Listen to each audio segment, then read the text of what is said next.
शहनाज की छोटी सी दुकान थी। वो पुरानी चीजें बेचती थीं, घिसे हुए नक्शे वाले बर्तन, चमक खो चुके हार, धूल से ढंके किताबें।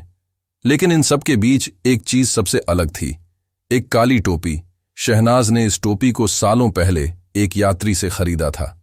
वो आदमी कुछ अजीब था, उसकी आंखों में एक रहस्य छिपा था। टोपी को देते हुए उसने बस इतना कहा था, इसमें जादू है, लेकिन सावधान, जिज्ञासा खतरनाक होती है।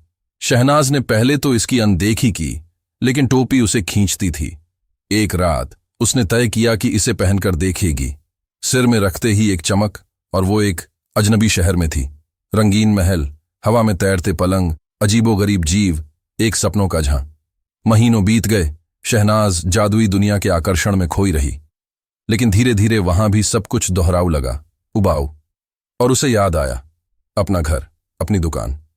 जब वो टोपी उतारकर वापस आई, हैदराबाद बदला हुआ था। दुकान गायब, उसकी जगह एक नया रेस्तरां। सालों बीत चुके थे, लोग उसे पागल समझते थे। हताश, उसने टोपी फेंक दी, लेकिन वो बार बार उसके हाथ में आ जाती। अब शहनाज के पास बस एक ही विकल्प था, उस जादुई दुनिया का राज जानना और किसी तरह वापस लौटना। एक दिन दुकान में घूमते हुए उसकी नजर एक पुराने नक्शे पर पड़ी। वो हैदराबाद का ही नक्शा था, लेकिन उस पर कुछ अजीब निशान थे। चार मीनार, गोलकुंडा किला और एक रहस्यमय चिन्ह जो हुसैन सागर झील के पास था। ये निशान टोपी के अंदर के नक्शे से मिलते थे। क्या ये कोई रास्ता था? शहनाज ने नक्शे को सफाई से रखा। रात को टोपी पहनकर वो नक्शे के निर्देशों का पालन करते हुए उस रहस्यमय चिन्ह तक पहुंची। वो एक पुराना तांत्रिक मंदिर था, जो झील के किनारे खंडहर बन चुका था। घबराहट के बावजूद शहनाज अंदर दाखिल हुई। दीवारों पर अजीब चित्र बने थे, उड़ते हुए लोग, जादुई जानवर और एक महिला जो टोपी पहने हुए थी।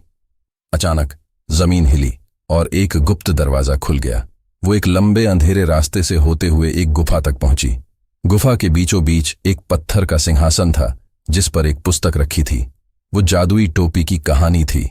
पता चला कि ये टोपी एक शक्तिशाली तांत्रिक की थी, जो दूसरी दुनियाओं की सैर कर सकता था। उसने टोपी का इस्तेमाल अपने दुश्मनों को अज्ञात दुनिया में फंसाने के लिए किया था। लेकिन पुस्तक में उम्मीद भी थी, एक विशेष मंत्र जिसे पढ़ने पर टोपी का जादू टूट जाता और कैदी वापस लौट सकते थे। लेकिन मंत्र केवल उसी दुनिया में पढ़ा जा सकता था जहां कैदी फंसा हुआ हो। पार्ट 2 के लिए वीडियो को लाइक करें, कमेंट करें और चैनल को सब्सक्राइब करें।